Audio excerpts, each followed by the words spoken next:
Hey, welcome to today's episode of the Hive with Us podcast. Today, I have special guest, Josh Lawlor. We are going to do a brief introduction on him real quick. Welcome to today's episode. I hope you stay tuned for the mix and see what we're talking about today. So, Josh, where are you from? What part of the country are you from today? And nice to meet you. Thanks for coming on. Yeah, good to be here. Good to be on. I'm in the Northeast, so I'm outside of New York City. So yeah, about 45 minutes outside of the city. I have only been to New York once, and I used to be a truck driver. So I was traveling through New York, and I was like, my GPS is like, oh, go through New York City. I'm like, I haven't been to New York City. Let me just do it. I ended up paying like $115 toll, and then I ended up taking a wrong road that was cars only, trying to get back to the little freeway that went around the city.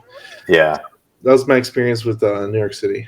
Yeah, I don't recommend driving a truck through New York City. It can be challenging. Even I remember, actually living in the city when I was younger, and moving. I remember I was helping a friend move once, and we had a moving truck that we were driving, and we were parking it. But the street happened to be on a fire engine route thoroughfare, and so like every 20 minutes, a fire truck came by, and one of us had to run down, move the truck, drive around the block. So yeah, not an easy city for trucks. That sounds like a nightmare. I think moving in general just scares me, and then moving in a big city just, I don't know. That doesn't sound fun at all.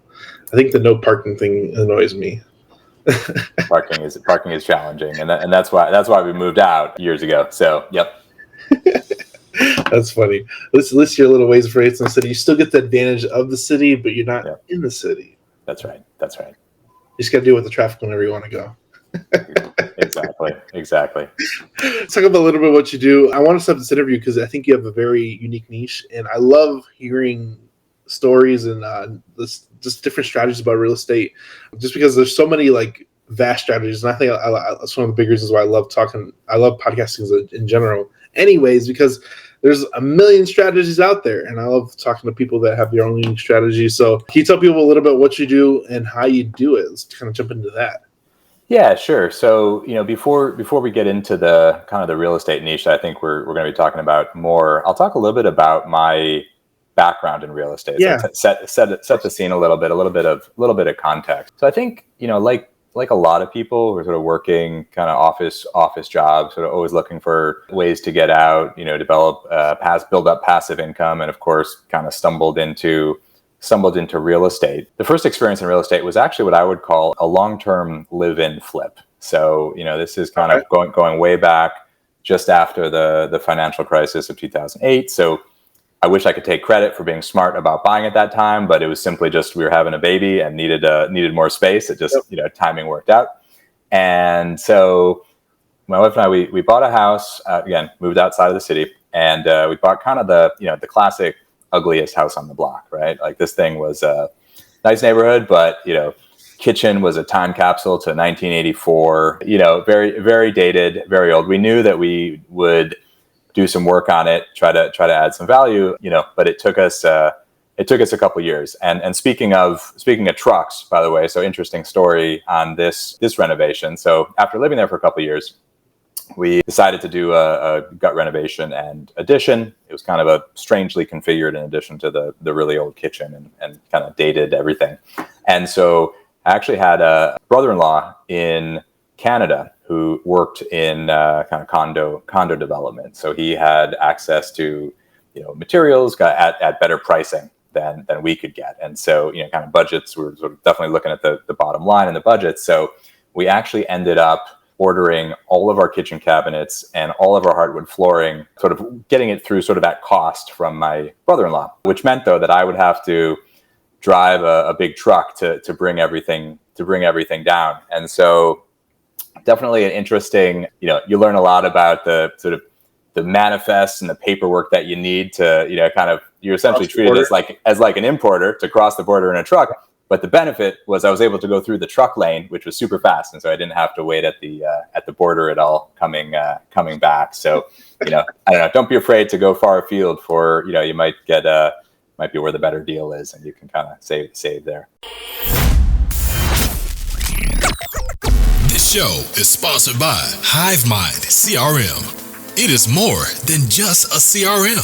It is a real estate and business mastermind that comes with an all-in-one CRM. You can have unlimited websites and users. You can call, text, RVM, and email all in one user interface. And you can set up custom automations for any type and multiple businesses. 65% of companies start using a CRM system within the first 5 years of business. Once implemented, the Hive Mind will save you on marketing, give you more time, and make more money. One of our users had his first $100,000 month using our system in June. We want to see you automate and accelerate your business. Text us at 210-972-1842 for future meetings, and of course to get our $1 course on how to make more than 6 figures on one land deal. You can schedule your free demo today at hivemindcrm.io. How far is the drive for you? Because I know New York is, depending on what part of New York, it can be really close. The border's right there.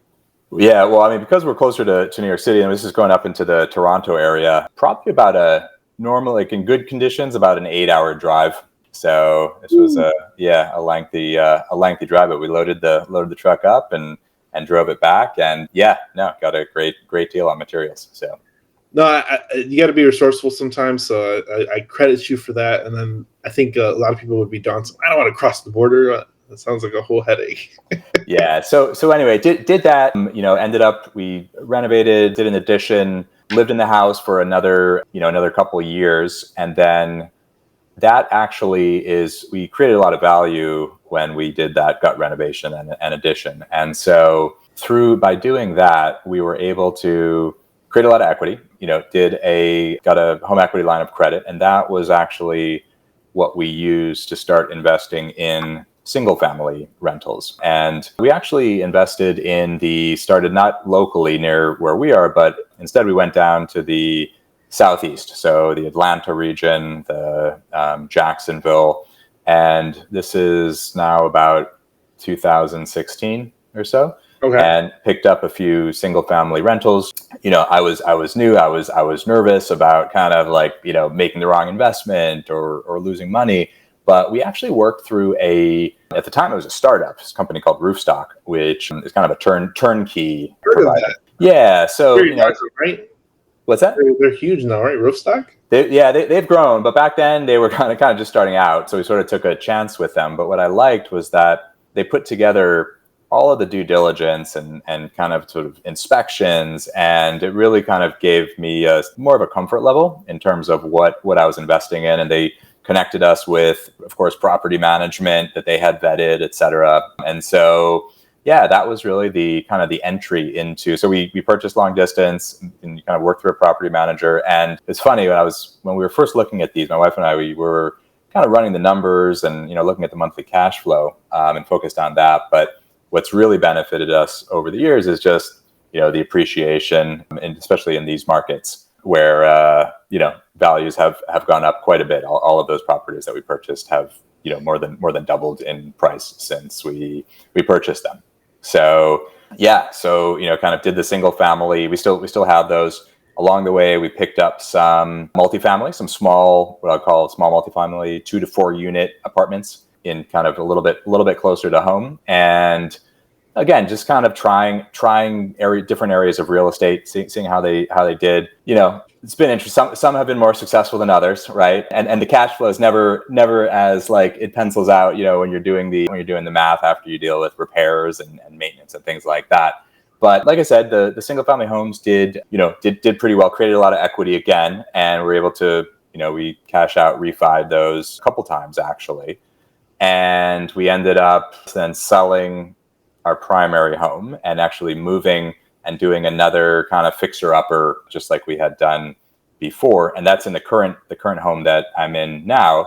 And that kind of brings us to when we started getting into the renting for film shoots, which is, so again, I give you a lot of background there because it's not like, we jumped right in and started doing film shoot rentals. We kind of went through a lot of the traditional aspects of real estate investing. I think a lot of people do single family rentals, you live and flip, small multifamilies, et cetera. So, I think everybody has their path, and there's almost like an epiphany that happens. You're like, hey, you kind of hear about it or kind of fall into it and you're like, oh, let's try it. And it works out great. Yeah. And then like everybody's like real estate's passive income. And you realize you got to do repairs and vacancy for 6 months. And you're like, oh no, it's not so passive anymore. Yeah. Yep. Absolutely.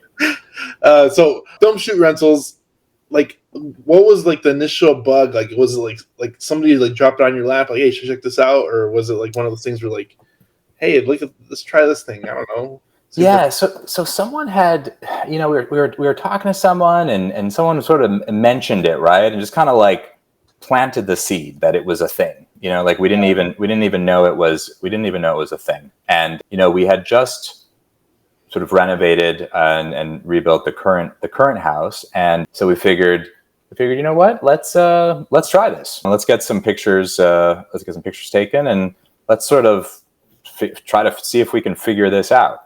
And, obviously learned a lot along the way, made a lot of mistakes, but, I think it's one of those niches of real estate that it's not very well known. And I think that there are a lot of misconceptions about it. So whenever I talk to people about it, they often kind of come up with immediately like a number of myths or sort of misconceptions about it that I think are probably worth talking through for people. So Daniel, what's your first thought when you think of film shoot rentals? What's kind of like the first thing that you think you need to have to make it work? So the reason why I caught my eye, because I lived in Atlanta for 6 years, 6.5 months, years, and a long time. And Atlanta's a big film area. Yep. There was an investor that I followed to this day on Facebook. I've never spoken to him. I've reached out to him, never connected. His name is Jay Crawford. If you're watching this, I'm on to the podcast, but I've been watching him for a while, and he was building like these new builds, and he eventually people started connecting with him. Like he was building them to sell. But people are like, oh, can I film a music video at your house? Yep. And I remember his first post years ago. It was probably 2-3 years ago. And he's like, sure. Like, how much are we talking about?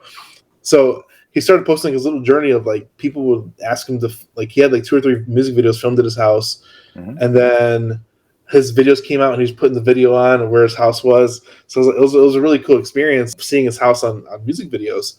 So after I saw that, and then he said people would book it for like private dinners or something. So I'm like, this is like I feel like it's like not Airbnb because no one's staying there. It's more for like activity rentals of like peer space or something like that, almost like that type of rental. But it was a little different because he was making a lot of money charging for the like people would block it for like 5 hours and he'd charge them like 10-15 grand. I'm like, what the heck?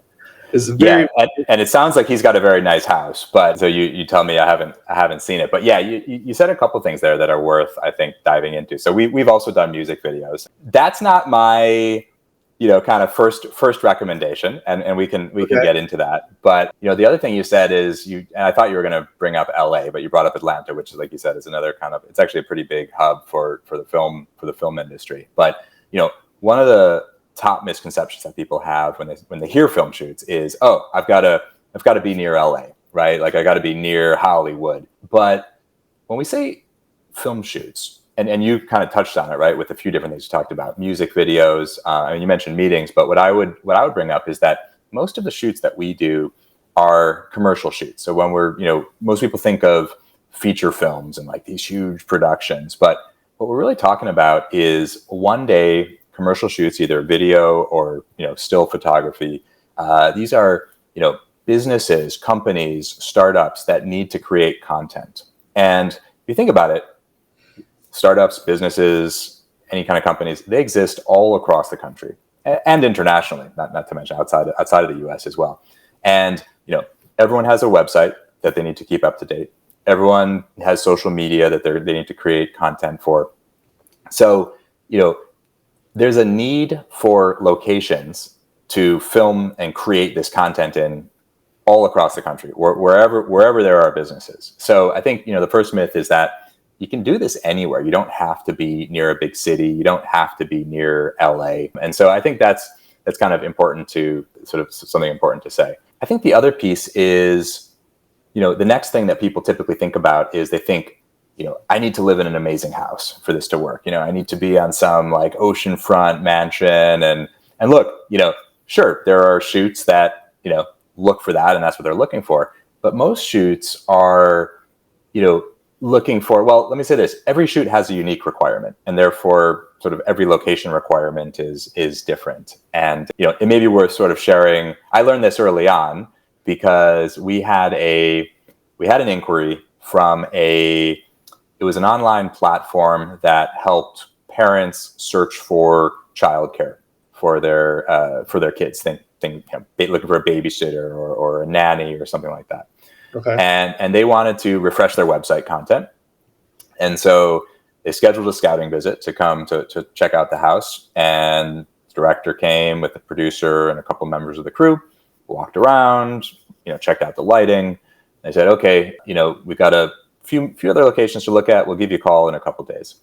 And they called me back and they said, Josh, we really loved your house, but because we have a site that caters to parents with little kids, we're looking for something that kind of looks like you've got like rambunctious little kids, like we're looking for a little more clutter, a little more wear and tear, something a little older. So, like, and that my house right now, like it's ready for you. There you go. And so, I think that just kind of like illustrates the point that, again, every shoot is different. And so sometimes in this case, we had just renovated our house. They were looking for something that was like looked older because that was like, they just wanted it to look more realistic to a house with like a young family with like little kids who were, going crazy. And just one more, there was another time when we actually had unfortunately we had this plumbing disaster. So we woke up, and this is like after the newly renovated house. We've been there for like a year. Came downstairs in the morning. The entire first floor was flooded with water. So overnight, a water filter under the kitchen sink had like burst, and water was just running like all night long. We ultimately had to demo the entire kitchen, replace all the wood flooring on the entire first floor. It was like back to construction. Like I'm talking like ripped out all the cabinets, all the countertops, like everything had to be replaced. It was kind of crazy. But so during this time, this is like a months long repair. During this time, of course, I'm getting inquiries from potential shoots, and I'm having to like email back and say, geez, I'm really sorry. Like we had this thing. We're renovating. We'll be back in business in like 3 or 4 months. If you're, still interested, let's get in touch then. But this one inquiry said, oh, that's okay. And then, so it turns out that this shoot was for a startup that sold utility monitoring equipment. So when I say that, think something like little devices that attach to like your electrical and your gas line and your water line to let you know if there's an issue. And so when they heard like we had this flood, they're like, oh yeah, that's fine. And actually like, they're like, can we shoot in like the destroyed area of your house so we can show customers what happens if you don't use our product? And so they came and did a shoot. Like they were in the basement, they were in like the under repair area. So you never know what the requirements of a shoot is going to be. And so that's why like I always say like kind of every house or apartment, like there's a shoot for every house or apartment.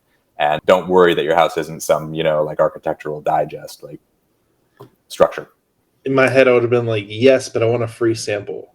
Well, that's another benefit. We've actually got it's funny you say that because the last shoot we did was for water company, like bottled water, not like flooding water, but yeah. And there's some new line of collagen water. Have you heard of this? Like they put collagen in the water. I mean, it's flavored, so it tastes good, and you're getting the benefit. There's always something in the water. There's always something, vitamins. Now it's collagen, and so we've just got like, they're like, oh, you guys want some of this? We're like, sure. So we've probably got a lifetime supply now of collagen water from the most recent shoot. So yeah. Anyway, those are just like some of the. Let's see. I think we touched on like some of the misconceptions that people have, when they think about film shoots. The question I have is there like a marketplace for this where people are looking for certain houses? Yeah. So there are a number of platforms out there. I mean, you yourself, you mentioned Peerspace. That's one of them. And I think a couple ways to do this. When I first started, we thought that maybe we'd have to go through location scouts, right? These are kind of more like freelancers who look for, for the audience maybe doesn't know, they have a bunch of locations that they're aware of, and then they have a client who's doing a shoot, and then they'll sort of connect the two. That may work for some people. I actually recommend going through a platform like a Peerspace. There are But whatever platform you use, there are a few things to keep in mind that you want to look for that make a good platform. So, the first thing is you obviously want to check to see if the platform covers where you live. So, some platforms are nationwide and even international, but others are very specific to a certain area. So you don't want to waste your time, putting up your home on a platform if you're living in Texas and the platform only, handles Florida, something like that. So that's one. I think you also want to check a platform to see if it is free to list. So a lot of platforms out there will gladly take your money to put up some pictures of your house, and I've tried those, but in my experience, platforms that are free to list are, you get plenty of inquiries, and their business model is typically taking a percentage of the revenue from either you or the shoot. I think, something else to look for in a platform is pricing transparency. What do I mean by that? I mean, being able to actually list your fee, and we can kind of get into, I think, some of the benefits of film shoot rental profitability versus maybe other areas of real estate in a bit, but the pricing transparency is super important. So this will just save you from wasted time. So there's nothing worse than, and I've dealt with location scouts, you sort of invest time having a conversation, maybe they come a visit, and then you learn that, the budget of the production is like half of what your, normal rate is. And so you've just kind of wasted your time. And so I think, that's important to be able to set your rate. And I think also pricing flexibility is also very important. And what I mean by that is, can you set different rates depending on the shoot size? So there are some platforms that are a little bit more limited in how you can promote your home. They might just offer, one daily rate, right? And that's better than, no rate. But then what happens? There's a pretty big difference between a 5-person shoot and a 40-person shoot. And, pro tip, you want to charge more for the bigger shoots, right? And so the platforms that allow you to set some tiered pricing, I think is important. And that's kind of an attribute that you want to look for. What else? I think schedule flexibility. So, the thing about film shoots is you want to really kind of do them when you want to, right? So, a platform that allows you to say, okay, I only want to do shoots during the week and I don't want to do any on the weekends, right? You can sort of set calendar scheduling for availability is important. Setting a maximum size. We talked about, kind of shoot sizes. Like for me personally, 40, 45 is probably the max. Like I don't want like 100 people sort of descending on my house. It couldn't fit that many people and it would be too disruptive. So, you want to find a platform that's going to allow you to set a maximum number of people. Minimum number of hours is another thing that you want to look for, right? And we talked about, to come back to the music video. So, early on we did a music video, and I love music as much as anyone else, but I found that in my experience, musicians they're creative types, right? So they're not, like the ones that we had, they showed up 3 hours late because they didn't account for traffic. And so then they had to stay late. And it typically doesn't take as long though to shoot a music video as like what I would call a professional commercial production. Yeah. So like typical commercial production is going to be like usually 10 to 12 hours. So kind of like a full day. And those are the types of shoots that I try to attract. And there are some reasons for that. Obviously, kind of the more hours, the higher the profitability. But there are some interesting tax benefits to film shoots in terms of just optimizing the number of days per year that we can get into as well. If any of your audience might be familiar with the Augusta rule and kind of how that works. Okay. I do have a question. Okay, yeah. So you have your property itself might be different size or different sizes if you have multiple properties. Yep. And you might charge based off the people, and you might charge based off of what type of shoot it is. So there's different variables that kind of weigh in. Size of the shoot. Yep. On all that. So how do you like get that price transparency? Because I think there's a lot of different variables. That weigh in there. Yeah, no, pricing is how you price is definitely part art, part science. So when we first started, we vastly underpriced. Okay. And I know that because again, we had no idea. Right. And so we said, okay, in our minds, we were kind of anchoring to that traditional real estate rental. And so just to, kind of maybe we talk a little bit about like sort of what the potential profitability is here and how film shoots compare to, long-term rentals. I think if you think of like a typical in a mid-priced area of the country, like a 3-bedroom, 2-bath type house, might rent for like $1,500 a month, right? Or $2,000 a month on like a 12-month lease. That same house, if you Airbnb it by the night, maybe you could get, a couple $100 a night, right? So, you rent that out half the time, you're going to be more profitable than the long-term rental. Film shoots kind of take it to the next level because your rate is charging by the hour. Okay. So that's kind of as we talked about. And this is why, I like to kind of optimize to do shoots that are going to, and I said a minimum number of hours, and want to optimize for the tax benefits we'll get into in a second. But back to your question. So, so my house currently, so when we first started, we listed our house for $300 an hour. Okay. And, we are in like I said, we're in the Northeast, sort of outside of New York. So we're in a higher cost part of the country. All right. So, like everything, prices are going to kind of cost of living are going to fluctuate. And we knew we underpriced it because we were immediately inundated with requests. So we were getting like the emails were coming in from the platform saying like, oh, hey, can I want to do this, but I want to, can we shoot? Are you free on this day? But we got a lot of music video requests from people who just wanted to do 1 hour, 2 hours. And look, for anyone listening, I would recommend an hour minimum, right? Like you want to set you set like some minimum hours, and you'll screen out what I'll call sort of problematic renters. Because if you think, and again, from experience, it takes at least an hour to set up. It takes at least an hour to tear down. So anyone who's telling you, oh yeah, I only need 1 hour or 2 hours, my recommendation is to stay away from that. So you do $300 an hour, 3 hour minimum. So if you're not going to leave the house for $900, Well, we actually have our minimum is actually 6 hours now, and our rate is now $600 an hour. So we landed on like $600 an hour, and because also we wanted to by raising the price, you want to target the right audience with the right price. Yeah, so that'll basically what that'll do is it'll screen out, just like if anyone's been involved in traditional real estate renting. Sometime if you have like really low rent units, sometimes that can attract problematic tenants. I think it's the same thing with film shoots. If you underprice, if you say, oh yeah, sure, you can come for just an hour, you're gonna get what I'll call less professional renters. The kind of shoots that I like are the very professional commercial. These are like, it's got a professional producer. They're working with a client. They're promoting a product, and it's like a very well run machine. So I've found that, it wasn't always like that. We definitely had more, kind of when we first started, but we learned, sort of raised our price, set the minimum number of hours that we allow. And what that also does is it limits the number of shoot days per year. You may be wondering like, oh, why do you want to limit the number of shoot days per year? But for us, we're living in the house, and look, as great as film shoots are, I don't want to do them every day. Right. So there's a happy medium, and I view it as a real complementary niche of real estate to other areas of investment as well.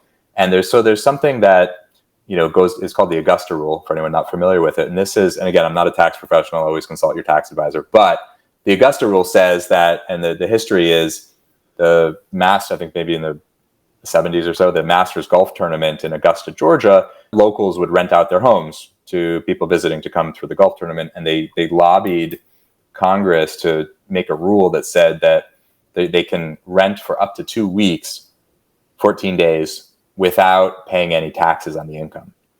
So that's a pretty big benefit in real estate, and for film shoot rentals especially is well suited to that, because unlike you might have an Airbnb that you want to obviously rent out as much as you can, you're quickly going to exceed 14 days per year. But if it's your home that you're renting for film shoots, you can try to optimize to hit that 14 days per year number. And again, if you set those minimum hours, you can do pretty well and get 14 shoots, and all of the income will be tax free from those shoots. So, just to kind of give you a sense, right? Like in my house, our rate is $600 per hour. Like a professional day for a shoot, 12-hour day, $7,200 a day. Times 14 days is about $100,000, and we don't pay any taxes on that. So that's the equivalent of like $150,000, say, before tax. So, again, that's why I recommend you want to kind of optimize professional crews, professional shoots. minimum number of hours. And again, if you want to go for it and rent as many days as you can, you'll be fine. But again, for me, it's personal. For me personally, I like to kind of find that medium, 1-2 shoots a month. That works nicely for me. That is amazing, to make $100,000 tax free. Now that's huge. That's huge. So the reason why I booked this interview is because me and my partner own a house in Texas. It's like a 5-bed, 9-bath. Okay. 5,400 square foot house. Oh, wow. Big house. Okay. Texas size. You say it was in Texas? In Texas. The Texas size house. Yeah. Okay. It's a Texas size house. And right now we just use it as our office, and people go in there maybe a couple hours a day in one part of the house, and the rest of the house is just there. So like whenever we do events or people come to town, they'll use it. Yeah. So like I just went to Texas to do, we were doing, I actually just passed through. I was doing a road trip. Okay. And I just passed through Texas. I stayed there a week in the house. So I'm like, it has its own little benefit, So yeah.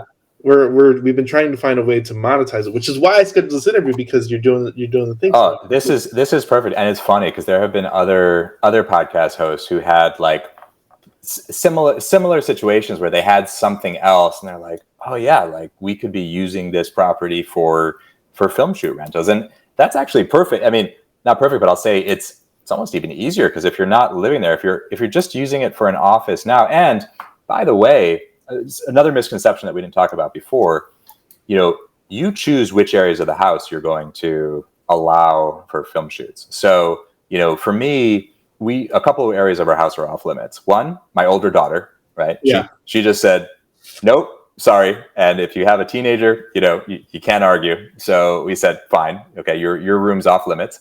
And the room I use for my home office is off limit. So, if you're using this house as an office, that's fine. You're going to put your house up for film shoots.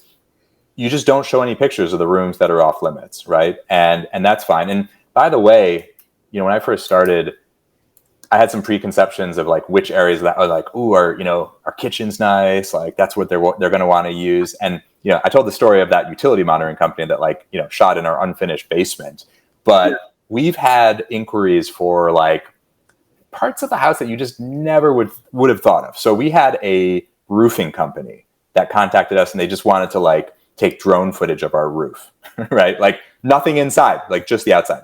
We also had there was a well-known vodka company that wanted to do a tailgating scene like in our driveway, right? And so, it's just, yeah, you should totally look into it. I really want, and for everybody here that's listening, podcast hosts, they do stuff for their own benefit. So if you're listening to this, you're just a fly on the wall. So this is conversation for me and him. Right. So just want to acknowledge that. No, one thing I really like about this niche is that it doesn't really matter about the house, is that people need just ABC house. It doesn't have to look at anything special for whatever they need it for. And that, I think the roofing one is a perfect example. Like you just can't go to anybody's house and film on their house. You just can't do that. Yeah. And I would also add that, people may be wondering like, well, don't these, why do these companies that are, creating content for their website or a new product line, like, why can't they just use a studio? And I've asked the same question. So I always ask, like, when the producers come and the directors, they're like, so why can't you guys just like, especially when it's like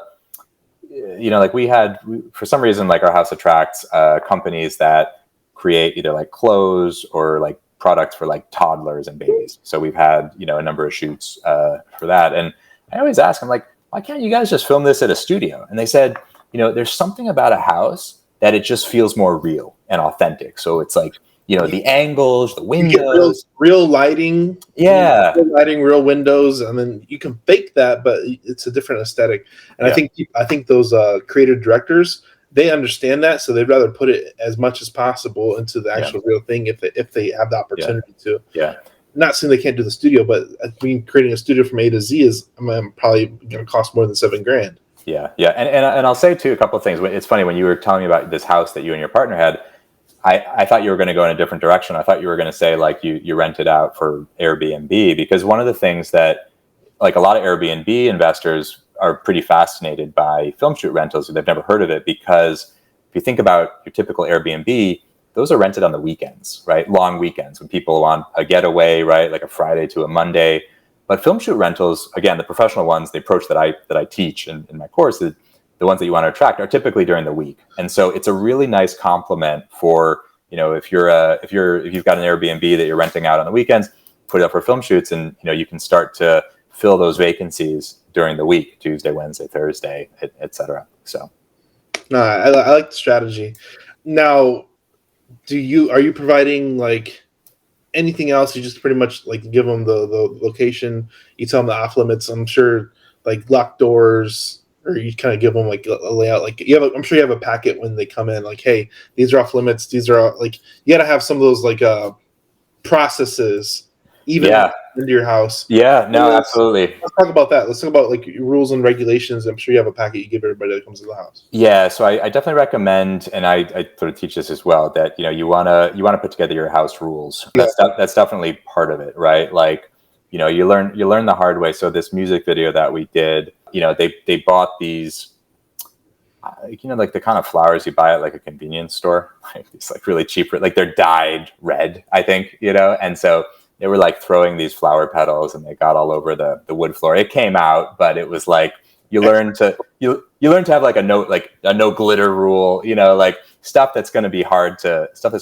clean. But I think in addition to the house rules, there's a lot of communication strategies and techniques that, again, I talk about this a lot in the course that I run, but you really want to ensure that you're over communicating. So I've had the experience where, just give an example, right? So if you agree on a shoot that it's going to run from 8 a.m. to 6 p.m. That's pretty typical, right? I mean, that's a 10-hour shoot, pretty typical start time, pretty typical end time. You would think that that's pretty straightforward, right? 8 a.m. start, you show up at 8. It's not the case. So we've had, I'll never forget the time that I was actually just getting out of the shower, 6:30 a.m. I hear the doorbell ring at 6:30 for an 8 o'clock shoot. And it's kind of like, what are you guys doing? Like, we're starting at 8 a.m. And they're like, oh yeah, well, we're not really going to start filming. We're just going to load in the equipment and get set up. So, to be clear, and anyone thinking about doing this, you're charging the entire time. Okay. Like there's no, like, the start time is when they can arrive and start setting up. So yeah. Yeah. Like, yeah, I still got to pack the kids up. Like, come on, guy.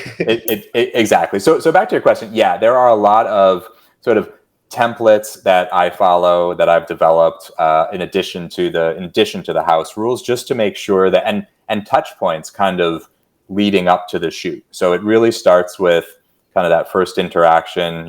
There's a screening process that I've developed to kind of weed out what I'll call problematic renters. You only want to get kind of the top renters. And then once you've decided on it, yeah, it's that communication, and there are other techniques, even the day of the shoot, for how you can, make that run smoothly by having some repeatable process in place. Yeah. And that's why I really want to get down to the business of it, because everything should have a process. Everything should have a system. And whether the system you're using helps you with some of that, you still need to have house rules. You still need to have a disposition process when they leave. If they trash the house, there's going to be a fine in place. You got to make sure you state that up front. Yeah. Like you got to make sure you lay out A to Z, everything that can, will, and might happen. Not to mention, you need to sort of be aware of any local regulations, right? That you might be subject to. So, and I will say, like, people shouldn't be scared of local regulations. And I always recommend people sort of stay above board and, follow any local regulations to which you're subject. Just most towns and municipalities, whether you're in a city or a suburb or a small town, most municipalities have some kind of filming policy. Okay. So, it's just a matter of finding what that policy is. Maybe you need a permit. Don't be scared of needing a permit. Any professional crew that you're working with will be used to having to obtain a permit, from your local municipality. If they kind of balk at that permit requirement, that's a red flag, and I would recommend passing. So, certainly, again, you don't want to accept every single crew that's interested in renting from you. So, yeah. One thing I'll hit right here is when you act above board, you can recognize people that don't. Exactly. So I think that's a great little caveat to that is Yeah. if you know the rules and act accordingly, you can tell who's not. Yeah. One of the things I really like is just I feel like you probably learned a lot about filming and professionalism on that side of it because it's a whole new business. It's not even real estate. You're not even the real estate business per se. You're film industry business. And I think there's a learning curve to learning that industry in itself of how people operate. Yeah, I mean, it's certainly have. I will say that, thanks for bringing that up because I didn't mention it earlier, but that's something else that is another common misconception. Sometimes people say like, oh, like, I don't know anything about like the film. I don't know anything about the film industry. Like, how can I do this? And look, let me be clear. When producers or directors are looking at your location for a shoot, they're not looking at your skills as a filmmaker or any aspect. They're simply looking at your location. And so if your location, if your house or your apartment meets the requirements, they're happy. The one thing I will say is, I think again, it kind of maybe related to this. So look, you don't need to know anything about the film industry. I have obviously absorbed from kind of some of the lingo or like some of the like seeing how it works and what they call things. But I think the key thing is just like allowing the shoot you need to be comfortable allowing the shoot to run its course. So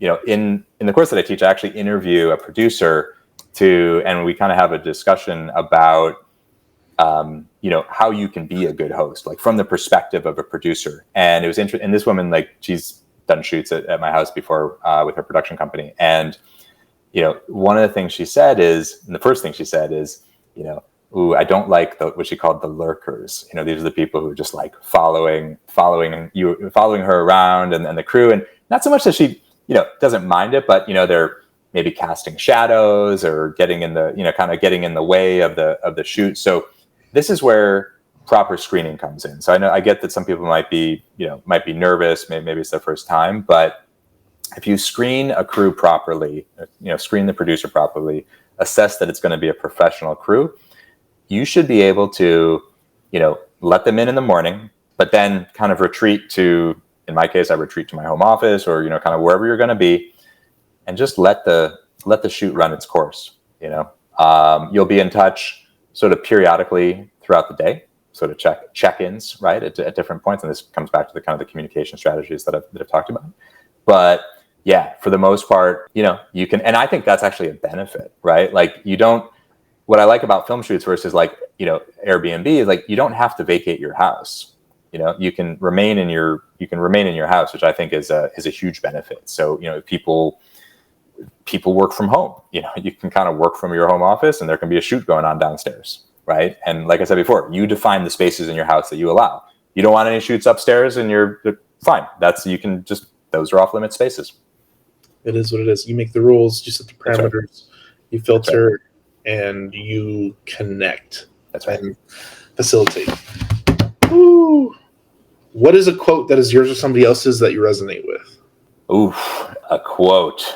Well, I don't know who attributes this, but just don't be afraid to take risks and make mistakes. I think that especially in real estate, beginners in real estate are always afraid of losing their down payment, making the wrong investment, making a mistake. But I think if you can kind of change your attitude and think about, look, we all make mistakes, and whenever you try something new, you're gonna make mistakes. But think of it as learning experiences. So in education and within the film shoot rental context, we made a lot of mistakes. I've kind of cobbled, and that was really kind of the driver of sort of cobbling them all together to kind of create this course to teach other people how to get into film shoot rentals. But you just have to, don't be afraid to try new things. And I think that film shoots are a very low risk. We didn't really talk about some of the benefits, but pretty low risk way to kind of get into real estate. It's a real estate niche that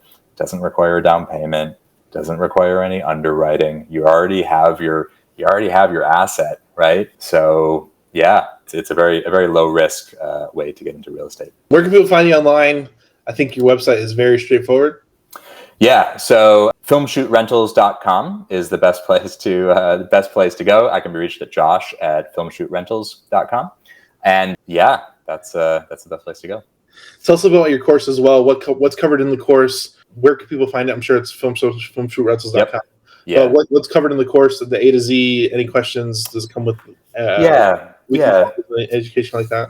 Yeah. So, I launched the course because I kept talking to people, and people were very interested and kept asking me, all kinds of questions like, oh, how did you get into it? Like, what about this scenario? Like, aren't you worried about that? And so, after having so many of these conversations, I decided, like, really learned a lot over the years that we've been doing this. And so put together this course that really allows people to go from, not knowing anything about film shoot rentals to very quickly getting up and running and, earning money from their homes without any typical investment that you would typically need for other traditional means of real estate.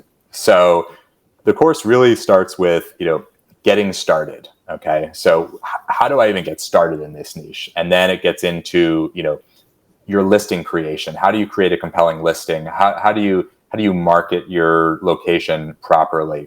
What are pricing strategies that you want to employ to maximize profits for your space? We talked about, spend a lot of time on communication strategies to, ensure that the process runs smoothly and that you actually finalize and book the shoots to begin with. So turning inquiries into confirmed bookings. The course covers on shoot day, right? What to expect and what kind of strategies you want to employ for success. And then we also cover a lot of less common scenarios and how to avoid pitfalls. So, multi-day shoots, overtime, local regulations, what happens when things don't go well, if you have damages or, someone shows up with a crew size that's different from what you agreed on. How do you deal with all of these situations? We also cover, like I mentioned, the interview that I included with a producer, which I think is quite helpful to understand from a producer's perspective. But I also include an interview with Amanda Hahn, who is a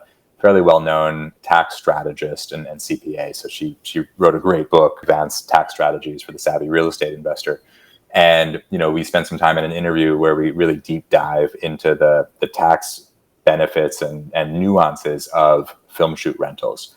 We also talked about, you mentioned kind of the house rules and process. So all of the templates, scripts that I've developed to make this work over the years, I include in the course as well. And yeah, depending on the plan, it also includes a direct time with me in terms of Q&As, and might even help you write your listing description and join you, depending on the plan, for your first, what I call an intake call. That's kind of the initial phone call after someone expresses interest in using your space.